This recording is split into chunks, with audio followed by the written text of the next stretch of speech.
This is Potterwise. A walk in the wacky wizarding world. This is the most noble House of Black. Seriously. Very serious. So today we're going to talk about the Black family. So we talked about the Weasleys, who's like Harry's family. Now we're going to talk about Harry's godfather. Yes.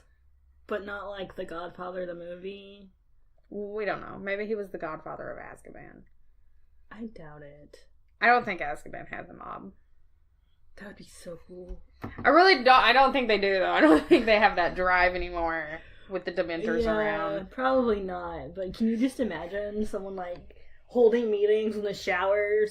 That's where I imagine I don't think Azkabans have movies. showers. Okay, people have to shower. But this is a wizard prison, and Sirius looks really dirty when he's out. Still. And plus they talk about his teeth, so there's not a lot of personal hygiene going on in Azkaban. I'm just saying, that's like one of the human things you have to do. You have to shower.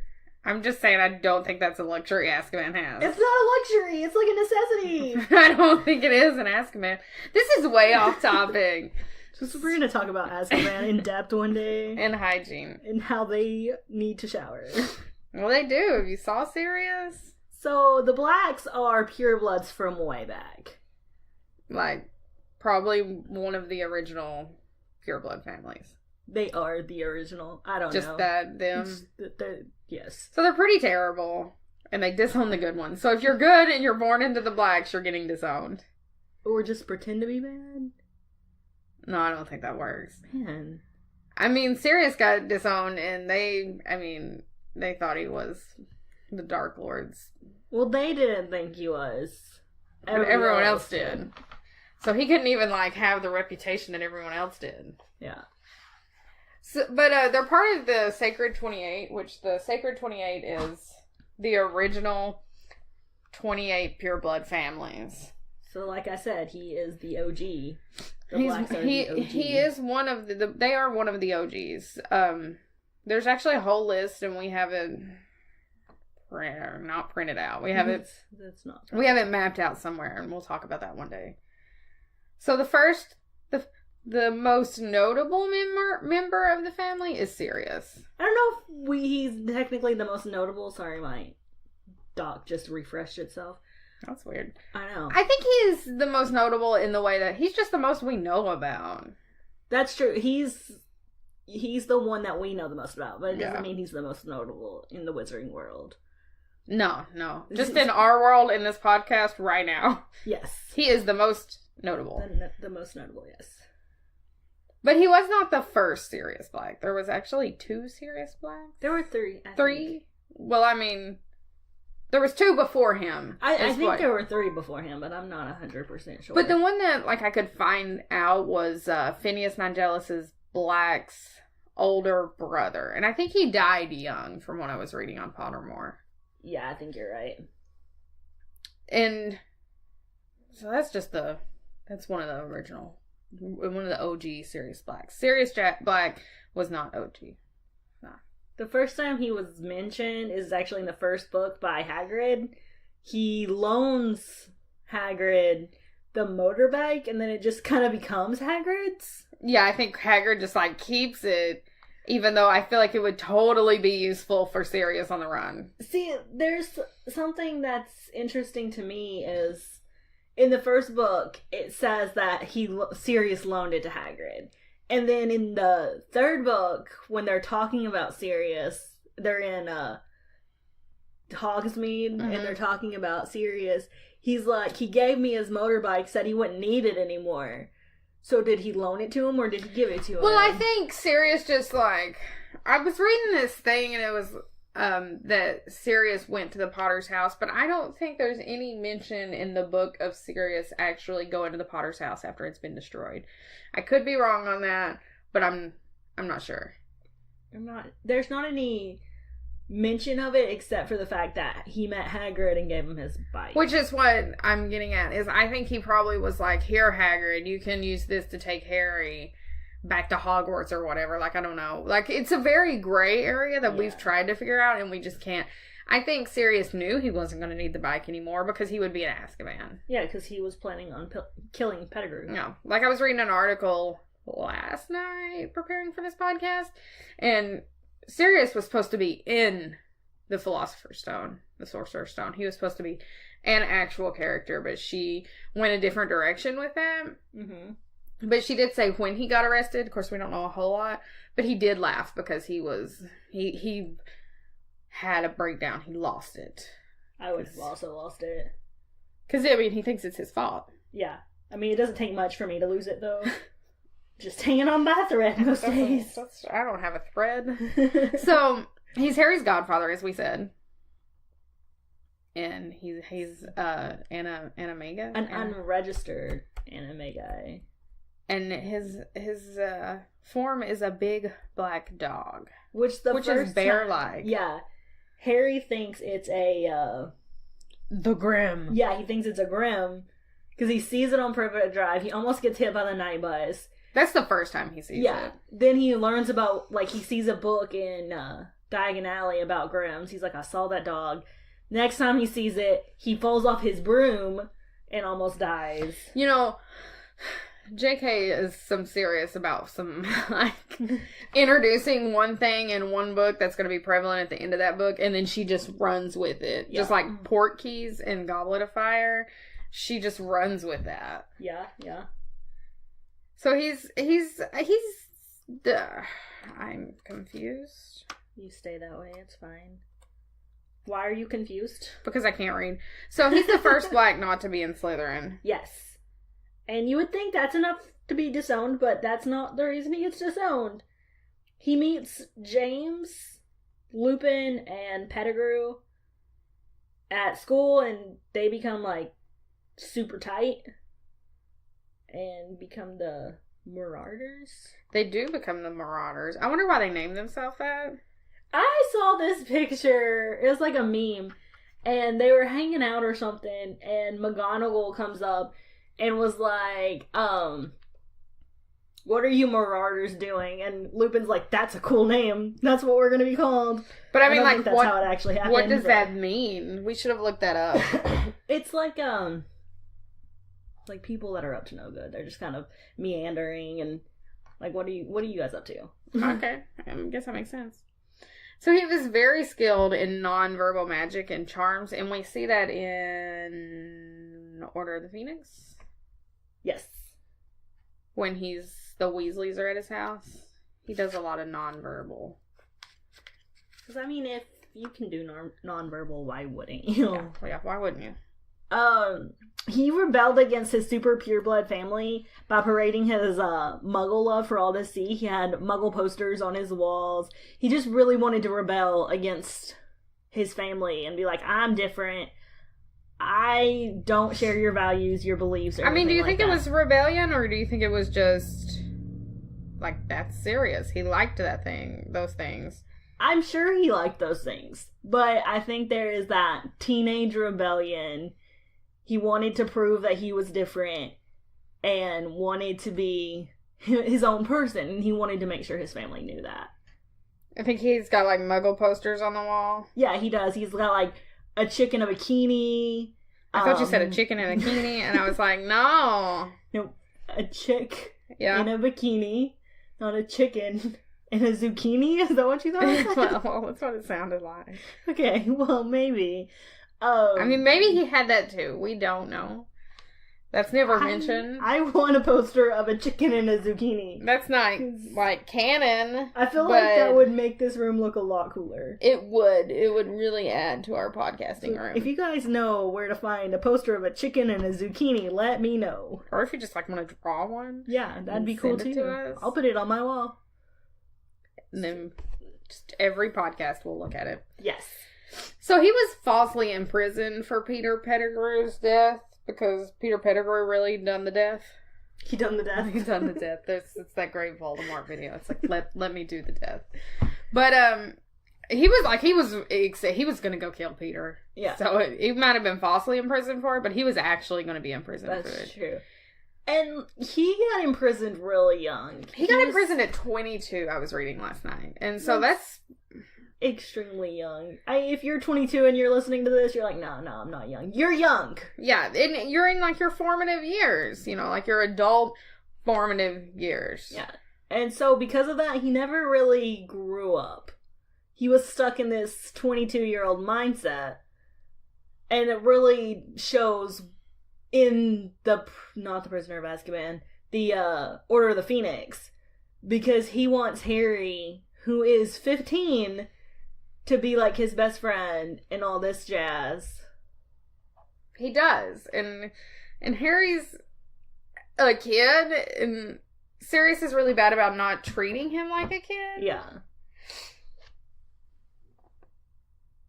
So he went on the run with a hippogriff. Yes. Well, Harry and Hermione actually save him and the hippogriff. Yeah. 2 13-year-olds. Yeah. Just off saving the world of a hippogriff and Sirius. Yeah. But, so he's off trying to escape, not get caught and stuff. And when Harry's name gets pulled out of the Goblet of Fire, he comes back. He actually comes back before that. He comes back the first time Harry writes him and tells him his scar is hurting. He comes back and he's living in, like, a cave up above Hogsmeade. I was reading a thing last night that I wish this had happened. JK was going to go with the route that, like, some woman takes him in as, like, a stray dog. Oh my god. It's like, it's something that Mosley and the dog lover or something like that. And she didn't go that route, obviously, but I wish she would have went that route. I don't. I think that would have been terrible. Like Arabella Fig just, like, took him in. I think that'd been so dumb. With her cats. But, and then Voldemort comes back. And the Order of the Phoenix is reborn. So, he thought he'd never have to return to his family home. But he ends up, like, having to exclusively stay in the Black House. Yeah, because he is a fugitive, and he can't just be going off doing things for the Order. Even though he tries, and it's ultimately his downfall. I mean, honestly, I would do the same thing. I hate being stuck places. I mean, especially with his, like, mother's portrait that's just, like, screaming all the time if her curtain's knocked off, and, like, Molly's having to clean this house all the time because of all the cursed and dark objects in it, and there's a Buckbeak living upstairs. A Buckbeak. A hippogriff named Buckbeak. It's not a Buckbeak. But although he is super just bummed that he has to stay there, the happiest moment, one of the happiest moments in his life is when he is with Harry and the Weasleys for Christmas. Because Arthur has just been attacked, and that's super, super sad, but he has a family again. But that didn't have to be at the Black family home. It just so happened at the Black family home. If it had been at the Burrows, Sirius wouldn't have been there. Yeah, it's just like, but it would have been wherever Sirius was at if the family was there, Like, if Sirius was surrounded by the family somewhere else, then that would have been his happiest moment. It didn't make it happy because it was at the Black family home. That's what I'm getting at. Yeah, nobody said it did. No, I know. I'm just, like, talking because we're doing a podcast. You just confused me. He's not happy because he's at his family home. That's not hard to do. He's happy because he's with family. He's with the Weasleys and Harry. But the Weasleys get mad at him here. Some of them, Fred and George especially. Well, they're not so mad at him. They're mad at the circumstance. They don't know anything about their dad's, like, and is he alive? Is he dead? Sirius won't let them go because they're all underage. Yeah, but they're mad at Sirius, but they're acting because they're scared, like they're acting out. So it's not really they're mad at Sirius. They are scared, and it's just easier to lash out at somebody else than to look within yourself. So he was killed by his cousin, Bellatrix Lestrange. And it's really interesting because his death is really interesting because he was a known troublemaker. He was always in mischief and all this at school and even in his adult life. and he died with a smile on his face. Like, he died laughing. What I think's interesting about his death is, like, Bellatrix is a Death Eater, and she does not hesitate to kill anyone. But she didn't go for, like, I guess what you would call the kill shot with Sirius.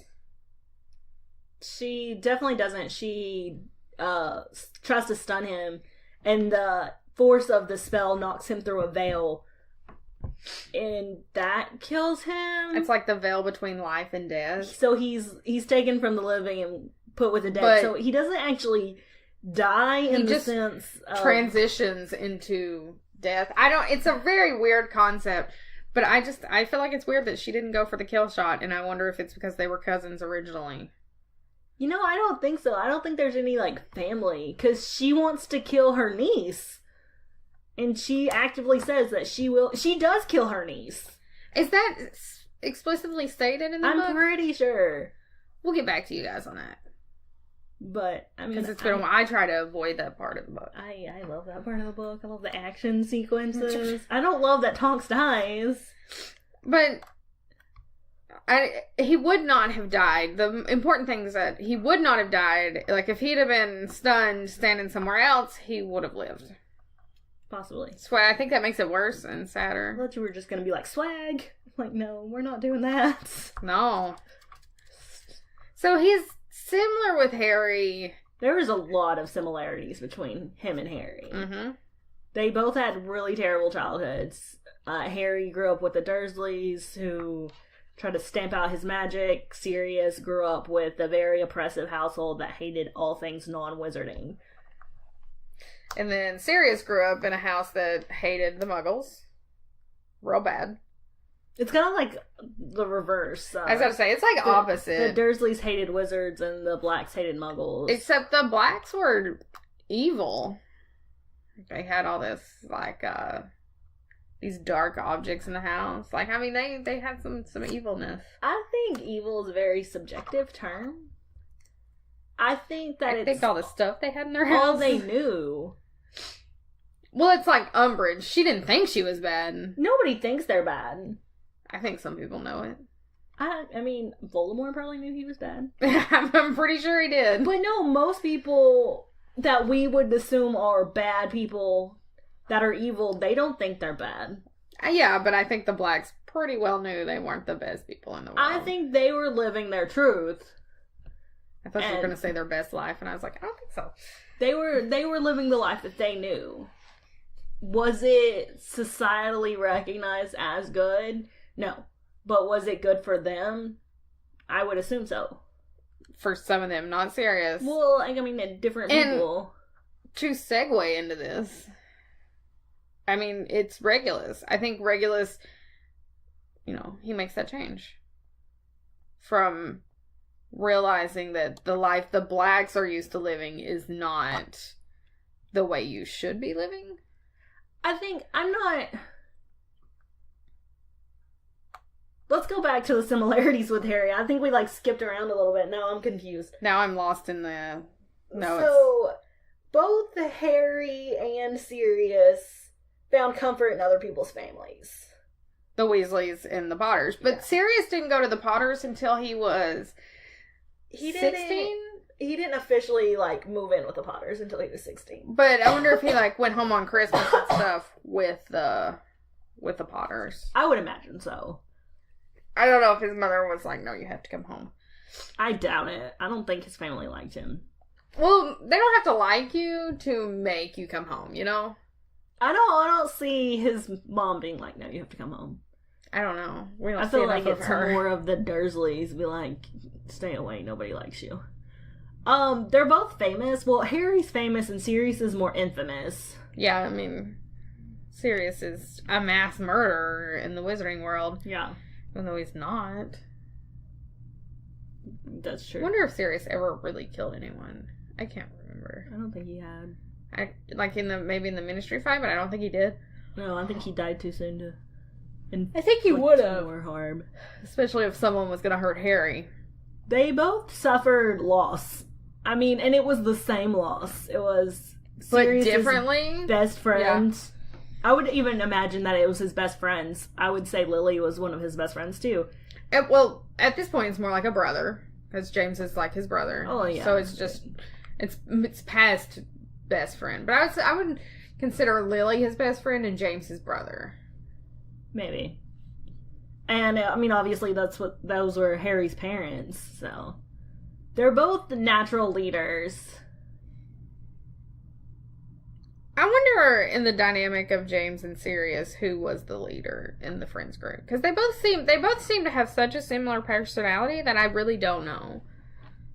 I would actually say it was Sirius, because I've always thought it was James. Well, if you remember the memory that Harry went into, a Snape's memory, James did anything Sirius wanted. Yeah, but when Sirius was like, "Stop playing with that," James was like, "All right." I just figured that Sirius was like the more outspoken one. It's usually the more outspoken ones that's the leaders. Sometimes. But Most of the time. Because as far as like a leader goes, I would think, like James saved Severus. Not Sirius. And James might have been more compassionate. To me, that's just more of a leader skill than Sirius trying to kill him. I mean, via werewolf. They're different types of leaders. Yeah, that's what I'm saying. To me, in my way and how I see it, is that I think when James saved Severus, he was more of the leader in that situation. I mean, they kind of one person is not always the leader. In any friends group, people will play the leaders at different times, but I think the most usual leader would be Sirius. Because even James looked to Sirius. And they are like that because they're rule breakers. Both Harry and Sirius. They're very mischievous boys. But, like, Sirius is mischievous and, like, pranks and stuff, and you don't see that as much in Harry. Like, he is mischievous. That's a hard word to say. But, like, not so much in the pranks and stuff like Sirius is. Yeah. So, whereas Sirius is almost cruel in some of his... Well, is cruel in some of his pranks. Harry's not about that life. I think that also comes back to how they were raised. What they knew when they were growing up. I think it's what they knew, what they were growing up. I mean, Harry didn't know much of anything, plus he knows how bad his life was. And that's where Harry's compassion comes from. But Sirius never really got that. Yeah, Sirius was raised in a house full of hate. It would make sense that his pranks were more... Well, Sirius was raised in a house where it was okay to hate, and so it's okay to do pranks like he does. Like, yeah, that's where we're trying to get at here. It's very much the nature versus nurture. But, so Sirius had a younger brother. His name was Regulus Arcturus. Is that? Arcturus. Black. He was like the favorite offspring of the Blacks. He was a Slytherin.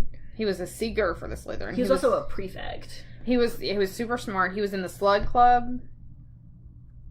Yeah, he was in the Slug Club. Yeah.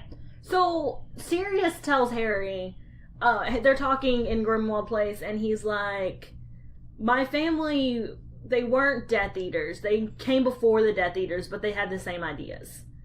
Until Regulus. And Regulus became a Death Eater when he was young. Well, he did become a Death Eater. I'm just kind of like having a separate conversation. He was just the one that was old enough and like when the Death Eaters came around, Well, they were... Like, they had the same ideas as the family, but he was probably the one that grew up and was, like, around the same age as Voldemort and all his cronies. Maybe not Voldemort. No, Voldemort would have been older. He's younger than Sirius, so... Yeah. But, it's probably, like, the cool thing to do for, Slytherins and stuff. Slytherin, he came into that time when people were joining the Death Eaters. He also... Voldemort needed a house elf to do something, so he volunteered his house elf creature. I wonder why he specifically needed a house elf. He needed a weak being that could do his bidding. Like, he needed to feed the potion to someone so he could drop the Horcrux in the... Like, I wonder why he just didn't, Why did it have to be a house elf? Because I guess because they're disposable. Yeah. Yeah. But, I don't like it. well, I don't like it either. He wasn't a great guy. But I think at this time, Regulus kind of saw what... I think he was... I don't think the Black family was as they were anti-Muggle as Voldemort was. No, I think it was just kind of like looked down upon. You know, like, oh, they're lower than me, but I'm not going to go out of my way to hurt them. Yeah, and I think when Regulus got into the Death Eaters, he saw that that's what Voldemort was about. He wanted death and destruction, and that's Regulus not what Regulus didn't want that. So he told Creature that he had to come back, and when a master gives a house elf an order, they have to obey. So Creature was in so much pain. He just drank this potion. It's the potion that led to Dumbledore's death. But, so Creature comes back and tells Regulus what he had to do and why. And Regulus makes Creature go back to this cave with him. So did Creature know that it was a Horcrux? I doubt it. He just probably knew something was in the bottom of this. Regulus probably put 2 and 2 together. Because, like we said, he's not dumb. He's not dumb, but Horcruxes are not taught at Hogwarts, so I wonder if maybe, like, the Blacks knew about Horcruxes, or if he just done some reading on his own. Like, I just wonder how he came about knowing of Horcruxes. Or was he in Voldemort's inner circle and knew? I don't think he was in Voldemort's inner circle. Not that way. But, because he had to come about it some way, and it's just not knowledge to easy come about. It's not that Horcruxes aren't easy knowledge to come about. You can read about them, but all the stuff that talks about how to make them or stuff like that is banned from Hogwarts. Yeah. So, I mean, if you come from a wizarding family, you probably know. It's old magic. You probably have heard about it. And the Blacks are old, and they have all this old ritual-like stuff. You hear Sirius mention something, and there's blood in one of the cabinets in a bottle. Maybe the Blacks just knew about it. I would imagine so. Like, or had books on it or something. Definitely one of the oldest wizarding families. They would know all about old magic. Yeah. But, so Regulus and Creature go back to this cave. Instead of Creature taking the potion, Regulus does. And he commands Creature to take the locket and go back without him. So after he finishes the potion, Creature gets the locket and disapparates. Because house elf magic doesn't have the same constraints as wizarding magic. He can leave apparition. Like they can get in and out of Hogwarts. Yeah. Like they are not bound by. They have a different set of rules. Yeah. So Regulus is killed by the Inferi in the cave, trying to get the Horcrux around 1980. Maybe though. Maybe. So there's a fan theory here that I kind of like. I don't see being true, but I wanted to talk about it. Because Crookshanks comes along in Prisoner of Azkaban. So that's Hermione's cat that she buys in the Magical Menagerie. And it's a Kneazle. I think so you say it. And some people have a theory that he is actually Regulus Black in Animagus form as an unregistered Animagus. Because he's an old cat. He helped Sirius Black. He knew Scabbers was a rat. And, you know, Peter Pettigrew was a rat for 12 years. Why couldn't Regulus be a cat for a long time, too? A long time. I don't know. And he's seriously protective of Sirius. Yes. I wrote that in my notes. I couldn't skip that. I don't believe it. Like, I don't see this. I don't think it's feasible. There are a lot of fan theories surrounding Crookshanks. There is. I don't like this one. I don't see this one as serious, but I don't know what I just said there. I don't see it as feasible, but when you're talking about Regulus, I feel like you gotta mention this fan theory. But, like, Crookshanks is a Kneazle, and they sense evil anyway. That's part of their thing. Okay. Deception or something. I don't have it right here in front of me, but that's one of their things. Like, so that's how he knew Scabbers was not a rat. Well, he was a rat. He's the true meaning of a rat. But I don't like this one. I mean, I like that someone sat down and thought about it, but I don't like the theory. Yeah, I'm not a huge fan of it. But Regulus did want to get the Horcrux and destroy it. Yes. And when Harry and Dumbledore find the Horcrux, they find a note. And it says, "To the Dark Lord, I know I will be dead long before you read this, but I want you to know that it was I who discovered your secret. I have stolen the real Horcrux and intend to destroy it as soon as I can. I face death in the hope that when you meet your match, you will be mortal once more. R.A.B." So, before he was killed by the Inferior, they drug him in the lake. He put this decoy in there with this note. And he sent Creature back with the real one with the instruction to hide it, I'm assuming? Yeah. Or just keep it in his little cave that he's got in the kitchen. Well, it wasn't in the cave, it was in the drawing room. But I think he was like, put this where nobody can get to it. Yeah. And then if you remember when they're cleaning out the drawing room, there are, protections around this locket. There's a set of robes that try to kill Jenny. There's a music box that puts everybody to sleep.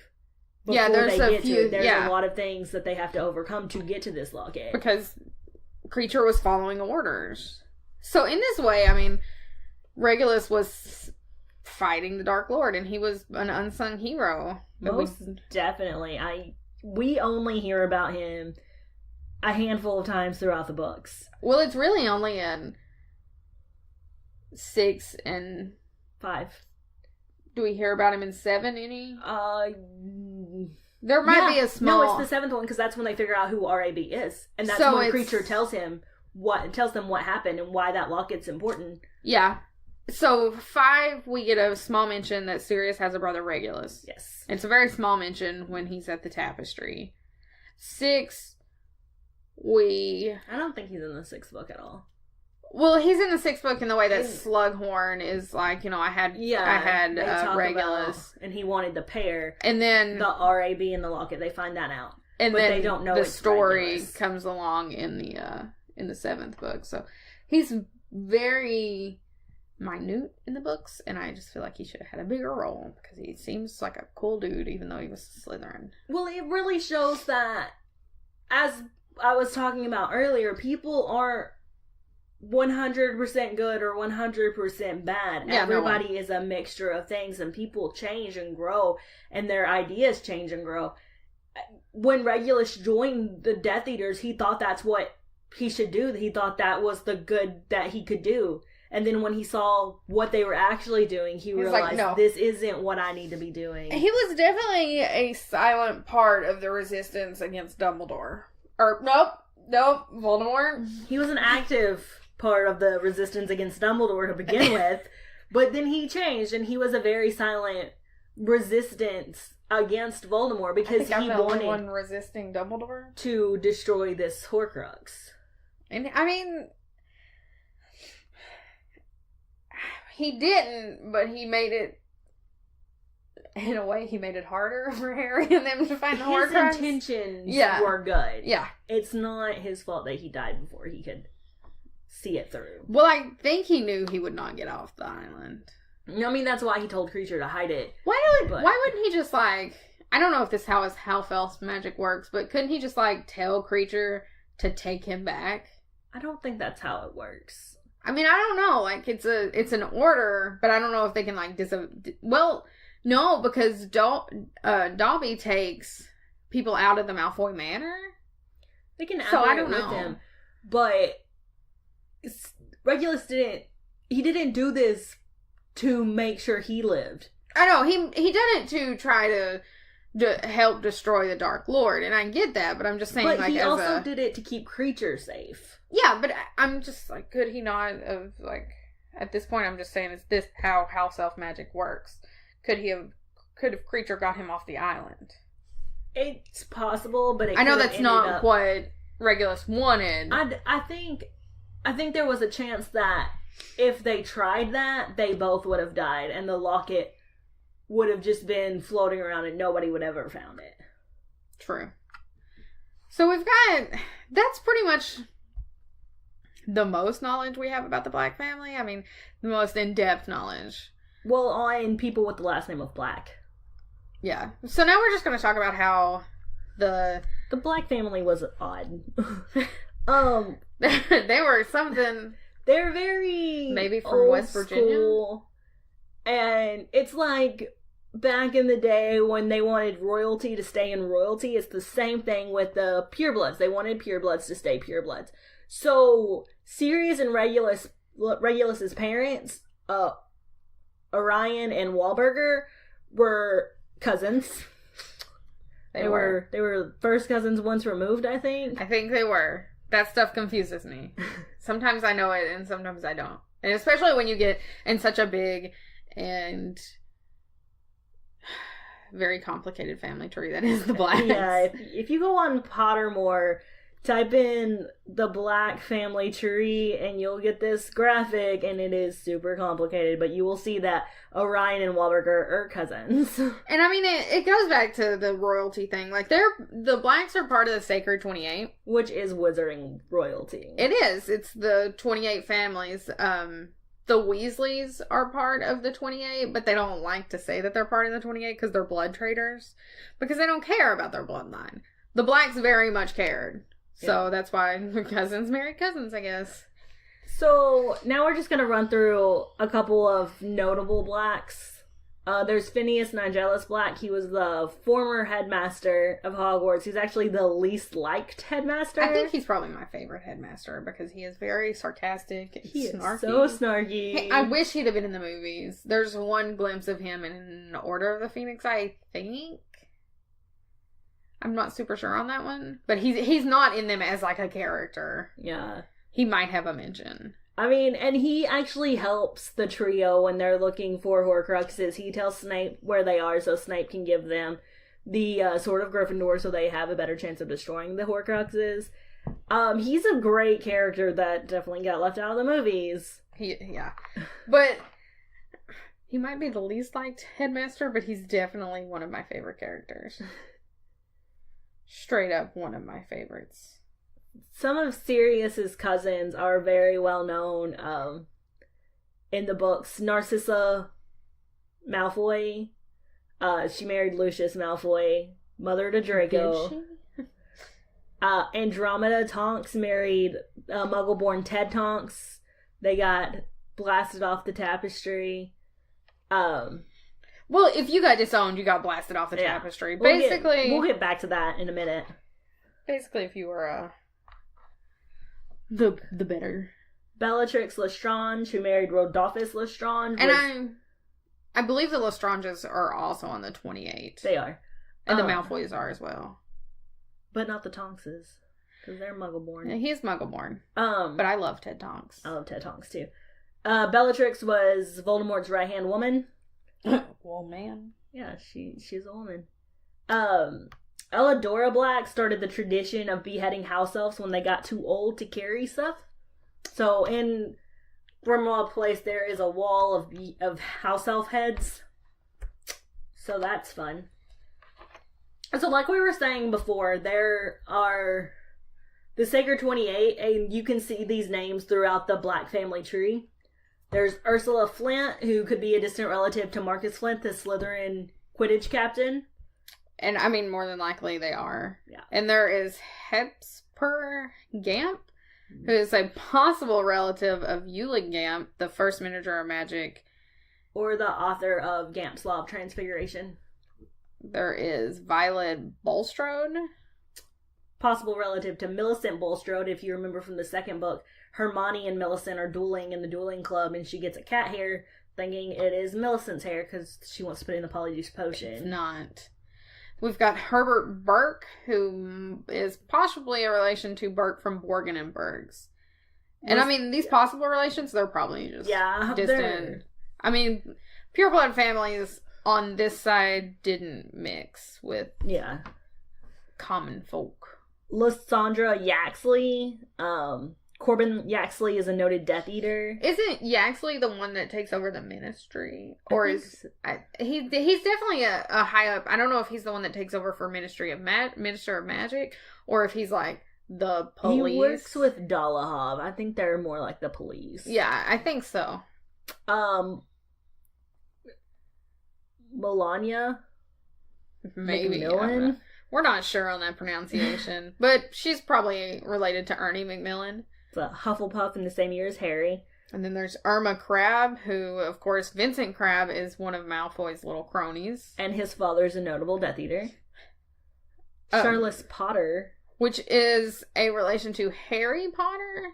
The Potters were kept off of they should have been on the 28, but I don't think they were. They weren't, because Potter is a Muggle name. Yeah, and it's a common Muggle profession. Yeah. And that's how they used to get the last names, which you'll find out next episode. Harfang Longbottom. I like that name. Harfang. I'm going to change my name to Harfang. Please do. Which is, there's probably some relation to Neville there. I don't know where. So, last episode we talked about a little bit about Septimus? Septimus? I don't know. Weasley. I don't know. I think we almost said sepsis. Septimus. There we go. Septimus Weasley. Which is Arthur Weasley's mother, and I think is Sirius's Black's mother's cousin once removed or twice removed. I'm telling you, the Black family tree is It gets in-depth insane. and a little crazy. Casper Crouch. Which is, Barty Crouch Jr. Then there's Ignatius Pruitt, which Pruitt is Molly's maiden name, so there's Molly Pruitt, and then her two brothers, Fabian and Gideon. Yes. And Sirius talks about it when Harry and Sirius are looking at the tapestry. He's like, Molly and I are like second cousins. I wonder why he definitely says that him and Molly is, but, Molly and Arthur and Sirius are also related, and I think Molly and Sirius are related a lot closer than Arthur. Because Arthur was like 4 generations back when that Weasley branched off. Yeah. And this was just the generation prior. So, but one thing is, this is a totally kind of off topic, but the Weasleys are blood traders because they like Muggles. Yeah. But they've stayed purebloods, and I just think that's kind of funny. Like, I wonder if that's just kind of like an old thing, or if they would marry a Muggle. Well, I mean, Ron does. Yeah, he marries a Muggle born. But I wonder if there's just that change in generation. I don't see change in generations now where, people break what their family thinks. And I don't think the Weasleys think, we must marry pureblood. But I wonder if deep down they're like, okay. I mean, I think it was just happenstance that Arthur and Molly fell in love. I don't think it was both oh, you're a pureblood, I'm a pureblood, let's do this thing. Let's marry. You're my second cousin. All right.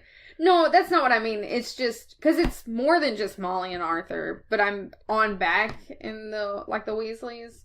The Weasleys are considered blood traders for long before Arthur. Yeah, Septum Weasley was a... So I'm just wondering Weasley. if... maybe they just have some thinkings, and maybe it's even unconscious, subconscious. Maybe. I mean, it's possible, but if you think about it, at this time, they're also not going to be out in the Muggle world. How are you going to find a Muggle girlfriend or boyfriend? But they're also not finding them at Hogwarts either until Ron. Well, yeah. But there's definitely that change in generation. They're not pureblood with Ron and Hermione's kids. Forget them. Rose and Hugo. They're both they're both wizards. But doesn't that make Rose and Hugo quarter bloods? It would be 3/4 bloods? 3/4 bloods? Why would it be 3/4 bloods? Because Hermione is a Muggle born. Yeah, 3. Okay, I got you. But, that's just stupid to say. At this point, we're just getting confused. Yeah, they're wizards. It's fine. They have magical abilities. They're wizards. Other names that pop up is Rosier, Druella Rosier, Rodolphus Lestrange, which married Bellatrix, and Lucius Malfoy, who married Narcissa. So next we've got the people that's been burned off the tapestry. These are my favorite people. And you get burned off the tapestry for... just a... weird things. Random amount of things. So, but if you're bringing shame to their bloodline, I guess. Iola Black was the first Black to marry a Muggle. She married Tom Hitchens. Tom Hitchens? Mm-hmm. Bob Hitchens? Bob Hitchens. Whatever. It totally says Bob. I can't read, even Phineas though I typed this. Black. Not Phineas Nigellus. Just Phineas. It was Nigellus' son. And he supported Muggle rights. He was active in the ministry and supported Muggle rights.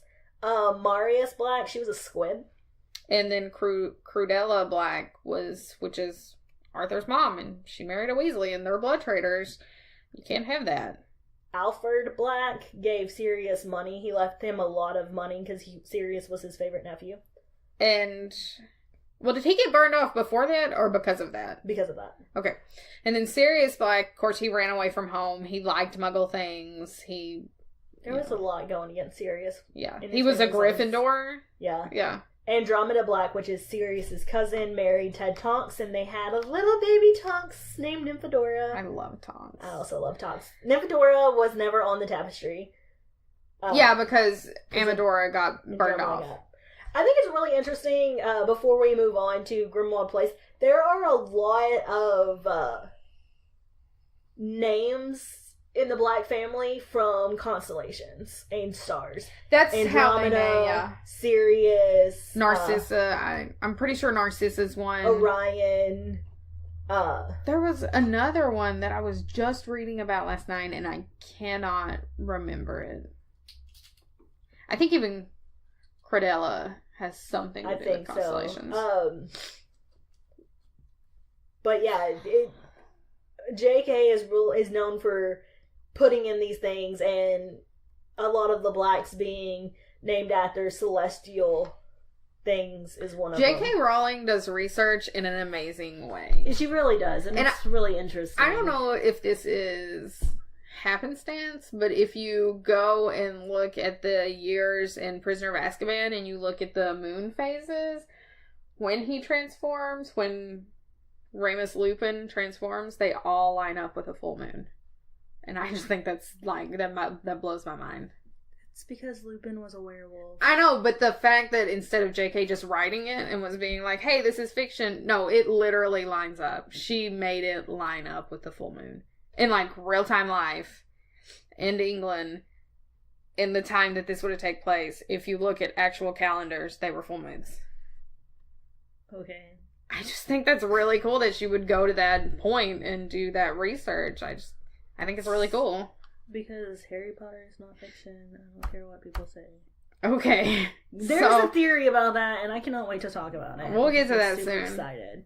So, the Blacks, Sirius, Regulus, and their parents live at number 12 Grimmauld Place, which is also the name I gave to my apartment. Because it's number 12. It is number 12. I don't live at Grimmauld Place, but it's number 12. They don't have to know that. So, it's been in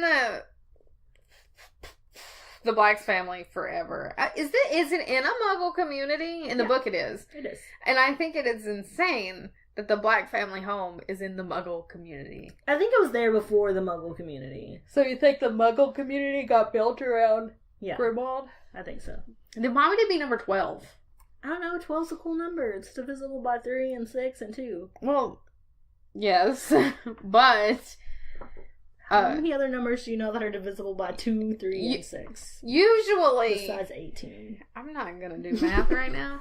But usually there is an 11 and a 13 for there to be a 12. You know, maybe they just liked 12.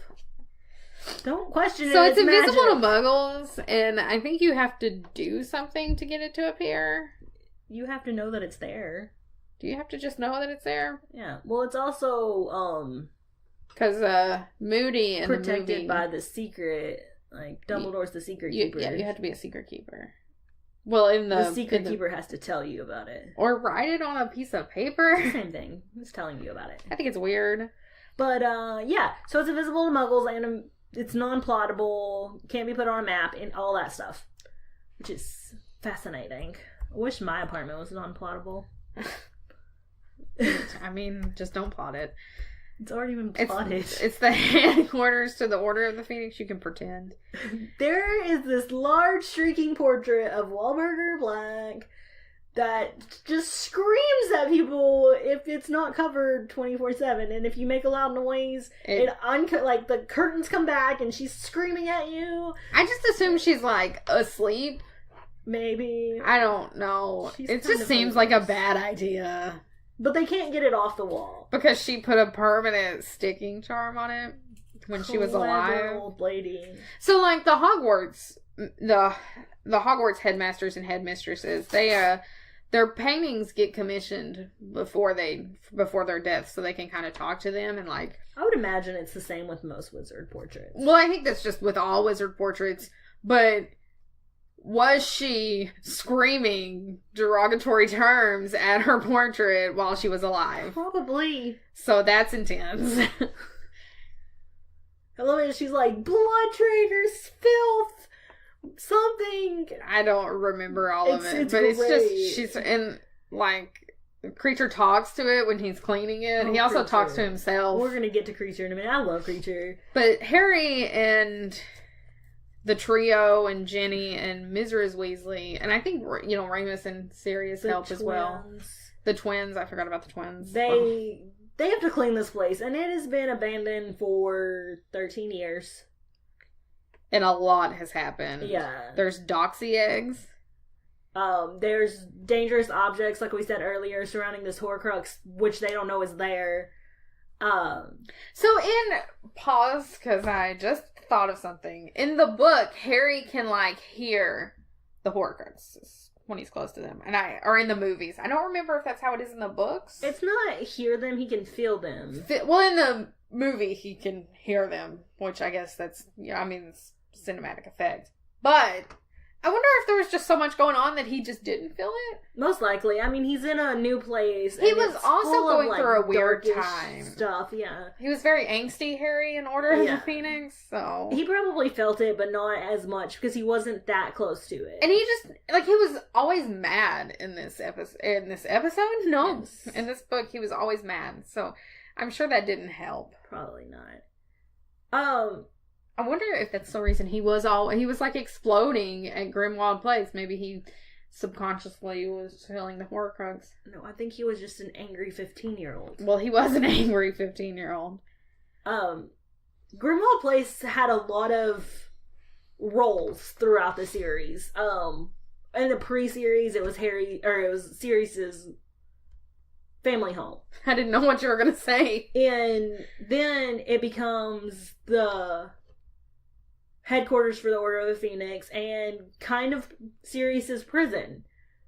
Yep. Then it becomes a safe space for the trio while they're looking for Horcruxes. So, I really love the part of the book where the trio is at Grimmauld Place. And what makes me mad is, because they're apparating on top of the steps under the invisibility cloak, there are Death Eaters outside trying to see them, and sometimes they'll, catch a glimpse of something, and it's them on the front step, even though they can't see them.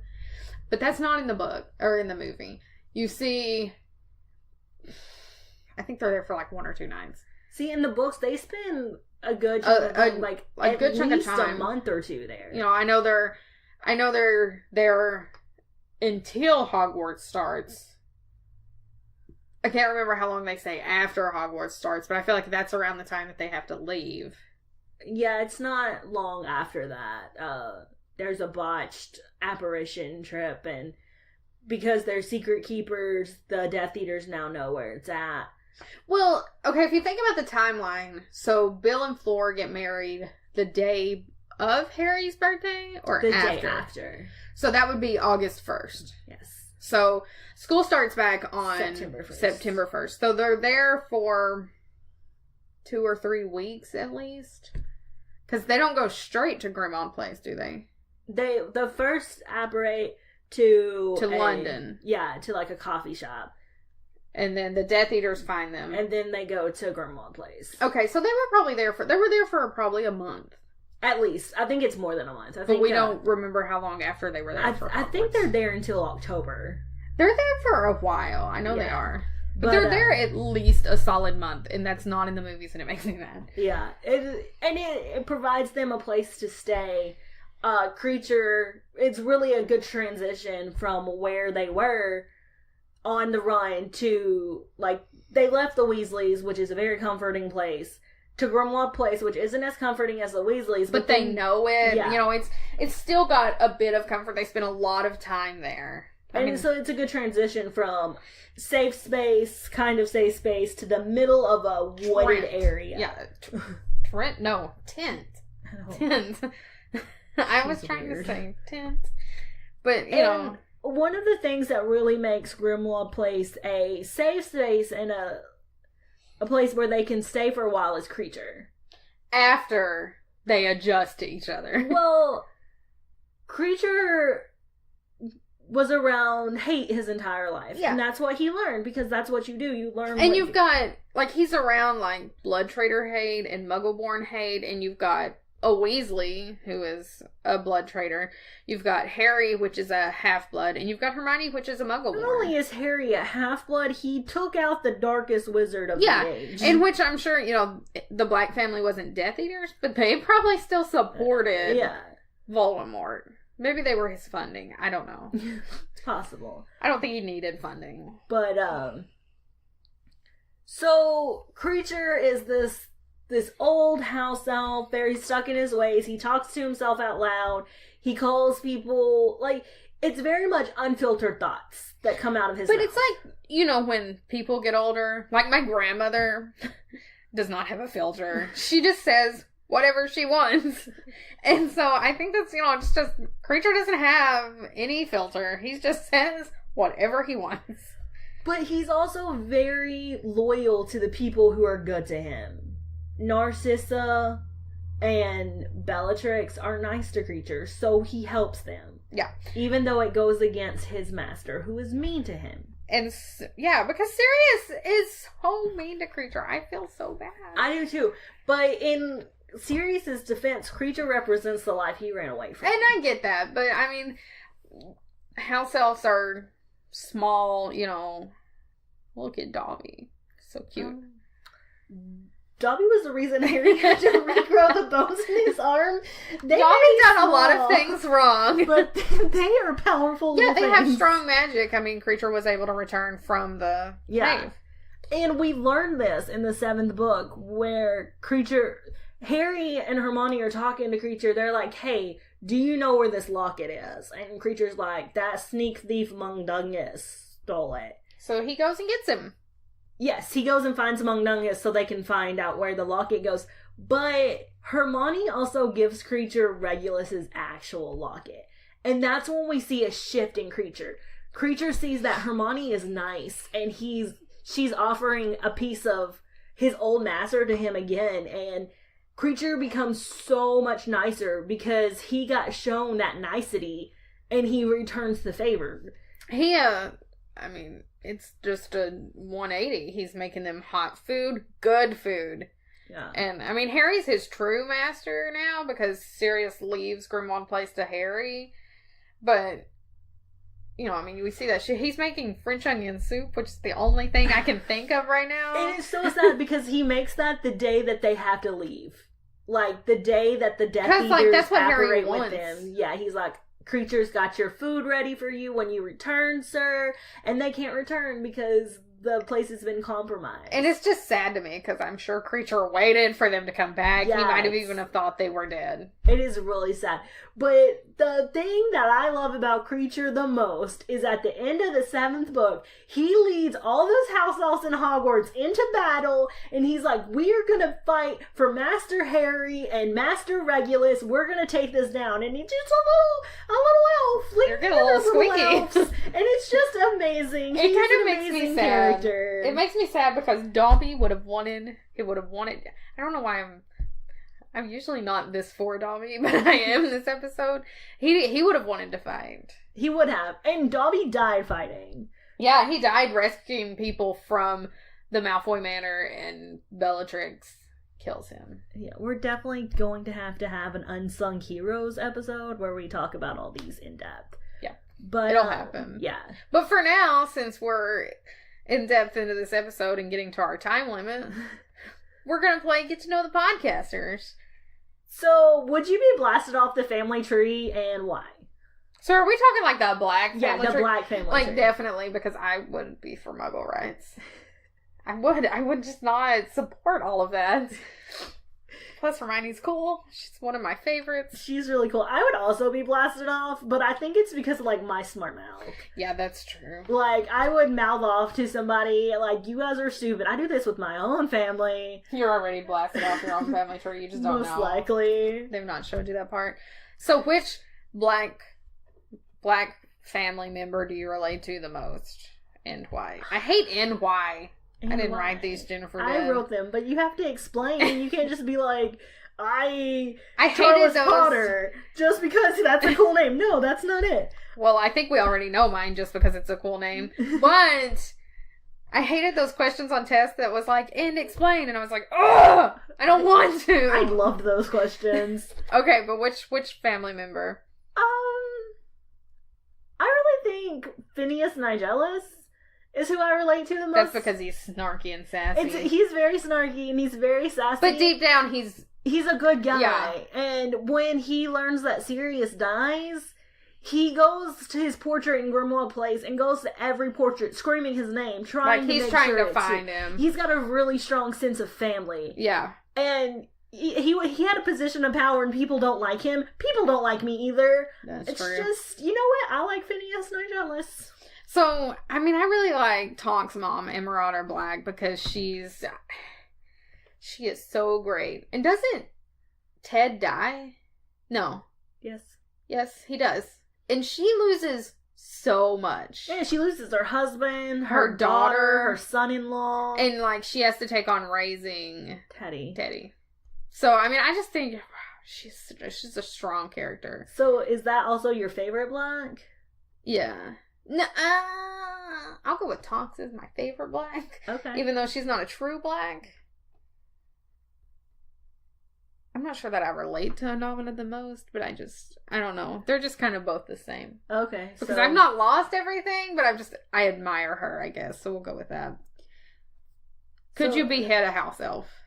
No, I couldn't. I couldn't either. Even if they acted like Creature in the 5th book, I still couldn't do it. Especially because they're just too old to carry things. Yeah. Blood freaks me out.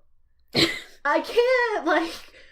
I used to have to, like, chop wood. I can't wield an axe. Wield an axe. Maybe they had a guillotine? Guillotine. I almost said a guillotine. That's not it at all. Plus, I don't think I can end something's life just because. Yeah, because they're not dead. They just can't carry stuff anymore. And it's like, can they carry little stuff or can they just not carry like a tray of food? But they have magic. Can't they use their magic to carry stuff? But maybe their magic like dissipates when they're older. Maybe. Or it's like in Cursed Child when they're there's just these old people in a nursing home and they don't even care anymore. And so they're like making dragons chase people or something. Maybe that's what it's like. Maybe. So, Grimmauld Place or the Burrow? Grimmauld Place. So here's my thing. Both. I want the Burrow, but as Grimmauld Place. What? Yeah. That's not... No. You have to choose one or the other. I've thought about this a lot. I thought about it last night. I want the hominess of the Burrow in Grimmauld Place because I don't want to be out in the middle of nowhere, and Grimmauld Place is not in the middle of nowhere. Yeah, it's in London. I like the fact that Grimmauld Place is in London also. That's what I want, though. I want the hominess of the Burrow. So you just don't like the location of the Burrow? Well, I also want the outside to be like Grimmauld Place where nobody knows it's there. You can make the Burrow unplottable. Well, so I want the outside, I want the building of Grimmauld Place, but the inside of the Burrow in Grimmauld Place. Oh my goodness. I'm using a lot of hand gestures here. So I like Grimmauld Place the best because it's old, it's dark, I really like I guess if darkness. We had to pick, I would pick the Burrow because I like hominess. I like darkness. I just really feel like weird. you could sleep on Molly's couch, and I don't think you could sleep on a couch at Grimmauld Place. No, but it'd be so dark and so intuitive to sleep. So my ideal setting would be the Burrow inside Grimmauld Place, but if I have to choose one or the other, which you're making me do, yes. I'm going to say the Burrow.